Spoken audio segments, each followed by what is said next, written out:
আসসালামু আলাইকুম, সবাইকে স্বাগত জানাচ্ছি বিডি ভিউজে। আপনাদের সঙ্গে আছি আমি তাসনিম হুসাইন। গাজা যুদ্ধের ৯ মাস চলছে। এই যুদ্ধ থামার সম্ভাবনা এখনও দেখা যাচ্ছে না। তবে এই আশা সবার মধ্যেই রয়েছে, যুদ্ধ একসময় বন্ধ হবে, গাজা ভূখণ্ড শান্ত হবে, ফিরবে স্বাভাবিক জীবনে। কেমন হবে সেই সময়ের পরিস্থিতি? বিশ্বের আর সব যুদ্ধবিধ্বস্ত দেশের মতো গাজাতেও কি শান্তিরক্ষী বাহিনী মোতায়েন করা হবে? কারা হবে সেই শান্তিরক্ষী বাহিনীর সদস্য? স্বাভাবিকভাবে প্রথমে মাথায় আসে আরব দেশগুলোর সেনাবাহিনীর নাম। কাগজে কলমে কাজটা সহজ হলেও বাস্তবে কিন্তু প্রায় অসম্ভব, কারণ দেশগুলোর সামরিক বাহিনীর দক্ষতা ও পেশাদারিত্ব প্রশ্নবিদ্ধ। বিস্তারিত থাকছে তামান্না মিনহাজের প্রতিবেদনে।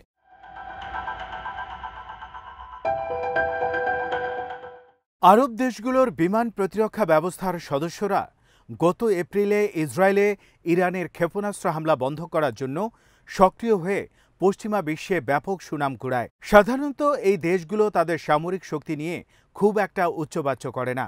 শক্তিমত্তার বিচারে বেশিরভাগ সেনাবাহিনীর অবশ্য তেমন কোনো নামডাক নেই। ইসরায়েলের সঙ্গে তাদের প্রতিবারের যুদ্ধের ফলাফলই নেতিবাচক। ১৯৯১ সালে উপসাগরীয় যুদ্ধের সময়ও তারা নিজেদের কার্যকারিতা প্রমাণ করতে পারেনি।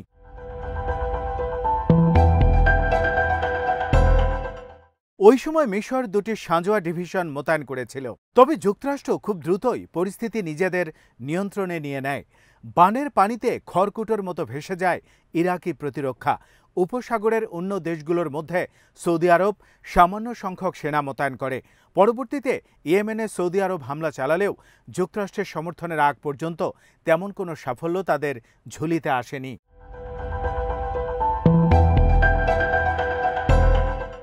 এখানে সমস্যা কিন্তু অর্থ বা সরঞ্জামের নয়। গালফ কোঅপারেশন কাউন্সিল এবং মিশর ও জর্ডান মিলে বাৎসরিক সামরিক ব্যয় $১২,০০০ কোটি।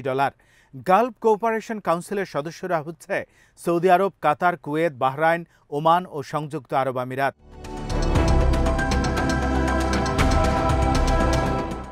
এখানে জানিয়ে রাখা ভালো, ন্যাটোর সদস্য রাষ্ট্রের সংখ্যা ৩০।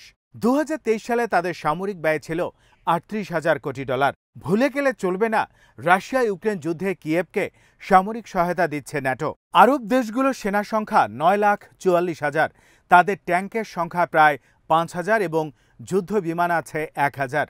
মিশর ও জর্ডান সবচেয়ে বেশি যুক্তরাষ্ট্রের কাছ থেকে সামরিক সহায়তা গ্রহণ করে আসছে। প্রতি বছর গড়পড়তায় এই দুই দেশকে $১০৭ কোটি দেয় ওয়াশিংটন।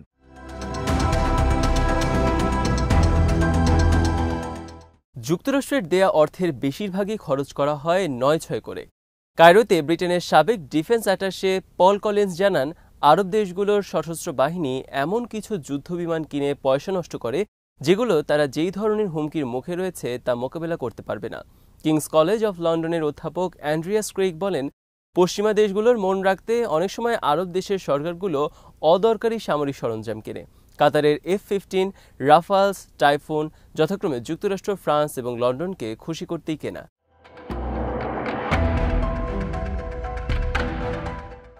যুদ্ধবিমান কেনা, তাকে উপযুক্ত সরঞ্জামে সাজানো এবং রক্ষণাবেক্ষণ বেশ ব্যয়বহুল কাজ। সৌদি আরবে গত ১০ বছরে যেসব সরঞ্জাম কেনা হয়েছে তার ৫৪%ই যুদ্ধবিমান সংক্রান্ত। যুদ্ধবিমান কেনার প্রতি মোহ সাধারণত আরও দুটি শাখা প্রশাখাকে সঙ্গে নিয়ে আসে। এগুলো হচ্ছে সেনাবাহিনী ও নৌবাহিনী।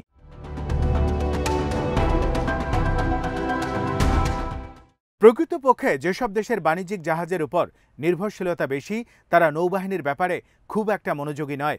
জাহাজগুলো বেশ ছোট এবং সাধারণত এগুলো উপকূলীয় প্রতিরক্ষার ব্যাপারেই বেশি আগ্রহী। এগুলোতে আগাম সতর্কতা সেন্সর থাকে না, একই সঙ্গে থাকে না ইন্টারসেপ্টারসও। এগুলো হচ্ছে সমুদ্রে বিমান প্রতিরক্ষার সর্বাধুনিক ব্যবস্থা। এ কারণেই লোহিত সাগরে হুথিদের আক্রমণের জবাব দিতে ব্যর্থ হয়েছে এগুলো।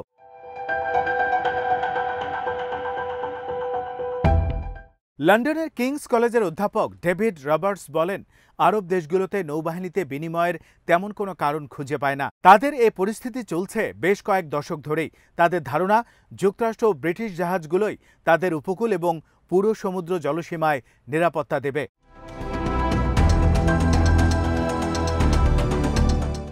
কয়েকটি দেশ এক্ষেত্রে ব্যতিক্রম হলেও এসব দেশে আছে জনবলের ঘাটতি।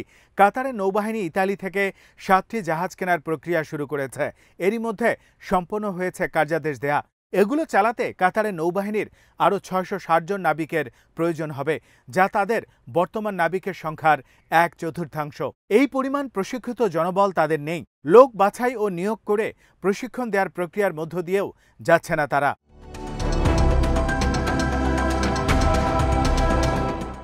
কর্তৃত্বপরায়ণ আরব শাসকদের মধ্যে একটি ভয় সবসময় কাজ করে। প্রশিক্ষিত সশস্ত্র সেনাবাহিনী যে কোনো সময় তাদের বিরুদ্ধে কাজ করতে পারে। সেনা কমান্ডাররা তাদের নিয়ন্ত্রণাধীন সেনাদের সমন্বিত সেনা অভিযানের জন্য প্রয়োজনীয় র্যাঙ্ক ও ফাইলও দিতে আগ্রহী নন, অথচ পশ্চিমা দেশগুলোতে এটাই রীতি। ক্রেগ জানান, প্রশিক্ষণ কার্যক্রম বড্ড বেশি ধরাবাঁধাভাবে সম্পন্ন হয়। এই প্রক্রিয়াগুলো সত্যিকারের যুদ্ধ পরিস্থিতির আশেপাশেও থাকে না।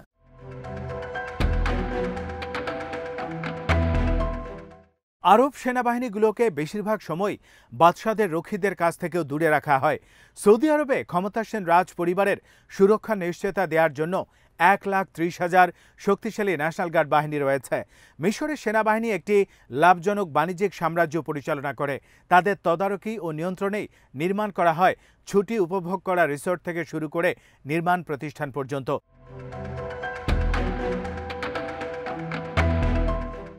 গাজায় ইসরায়েলি হামলার পর এক ভয়াবহ পরিস্থিতি চলছে।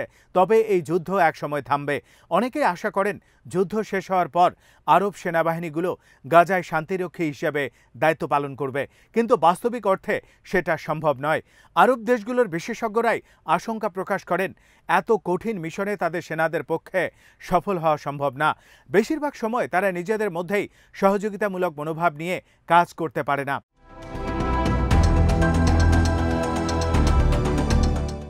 যুক্তরাষ্ট্রের গবেষণা সংস্থা আমেরিকান এন্টারপ্রাইজ ইনস্টিটিউটের বিশেষজ্ঞ এবং আরব সেনাবাহিনীর অদক্ষতার ব্যাপারে একটি বইয়ের রচয়িতা কেনেথ পোলাক বলেন, তারা সবাই প্রচণ্ড সন্দেহ বাতিগ্রস্ত, পরস্পরকে বিশ্বাস করে না।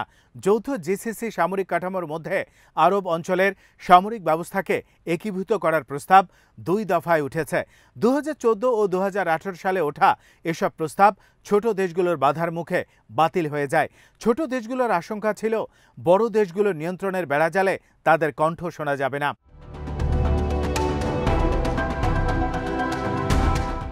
বহু আরব দেশই নিজেদের বহুজাতিক সামরিক বাহিনী গঠন করার পরিবর্তে আঞ্চলিক নিরাপত্তার স্বার্থে যুক্তরাষ্ট্রের প্রতিশ্রুতি পাওয়াকেই বেশি গুরুত্বপূর্ণ বলে মনে করে।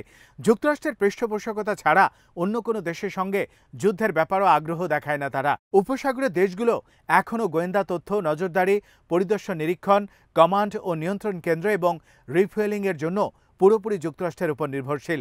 সৌদি আরব প্রবলভাবে যুক্তরাষ্ট্রের সঙ্গে সার্বিকভাবে একটি সামরিক চুক্তি করার জন্য উদ্গ্রীব হয়ে আছে।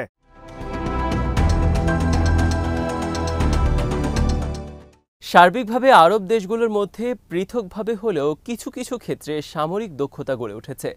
সংযুক্ত আরব আমিরাত ও জর্ডানের পেশাদার সেনাবাহিনী রয়েছে। তাদের বিশেষ বাহিনী এবং পাইলটদের দক্ষতা সর্বজনবিদিত। 2015 সালে ইয়েমেনের পোর্ট অফ এডেনে আমিরাত একটি বহুমুখী ও সমন্বিত সামরিক হামলা চালায়। এই হামলা ওই সময় পশ্চিমাদের নজর কাড়ে। জর্ডান গাজা যুদ্ধের শুরু থেকেই বিমানে করে ত্রাণ সামগ্রী পাঠাচ্ছে। গাজা ভূখণ্ডের মতো একটি ঘনবসতিপূর্ণ এলাকায় এই মিশন পরিচালনা খুব সহজ নয়। তাদের এই এলিট বাহিনী আকারে ছোট, তবে অত্যন্ত সুশৃঙ্খল ও প্রশিক্ষিত। যদিও সামরিক বিষয়ে বিশেষজ্ঞরা এত সহজে তাদের প্রশংসা করতে রাজি নন।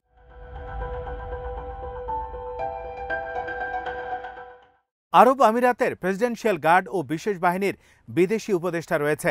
এদের বেশিরভাগই পশ্চিমা দেশগুলোর সাবেক সামরিক কর্মকর্তা, যাদের কমান্ডার হিসেবে কাজ করেন অস্ট্রেলিয়ার একজন সাবেক জেনারেল।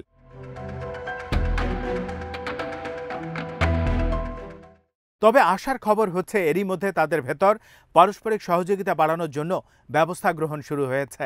ইসরায়েলের উপর ইরানের হামলা ব্যর্থ করে দেওয়ার মধ্য দিয়ে তারা প্রমাণ করেছে ওইসব ব্যবস্থাও সফল হচ্ছে। এর মধ্যে একটি কিন্তু ঢুকিয়ে দিয়েছেন কলিন্স। তিনি বলেন, মূল কাজটি আরব দেশগুলোর সেনারাই করেছে, তবে এই প্রক্রিয়ার নেতৃত্ব দিয়েছে আমেরিকা।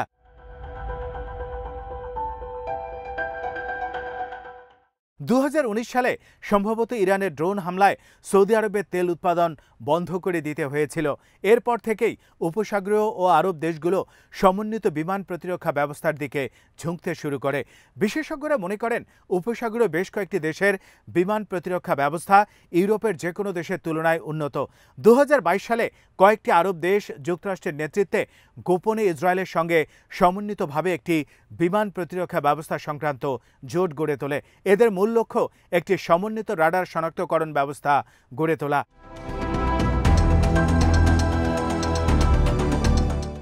তবে অনেক পর্যবেক্ষকই বিষয়টি নিয়ে বেশ সতর্ক।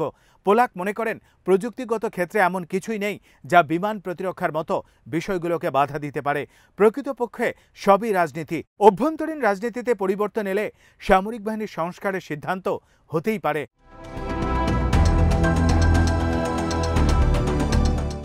উপসাগরীয় রাজতন্ত্রগুলো এখনও তাদের অর্থনীতি ও সমাজ ব্যবস্থার পুনর্গঠন চায়। তারা এখন কৃত্রিম বুদ্ধিমত্তা নিয়ে গবেষণা কেন্দ্রের মতো আধুনিক সামরিক প্রযুক্তিতে অর্থ ঢালছে। তাদের মনোযোগ কেবল বিলাসবহুল রিসোর্ট নির্মাণের মধ্যেই সীমাবদ্ধ নেই। উপসাগরীয় দেশগুলোর সরকার মনে করে বেসামরিক অর্থনীতিরও বিকাশ করা প্রয়োজন।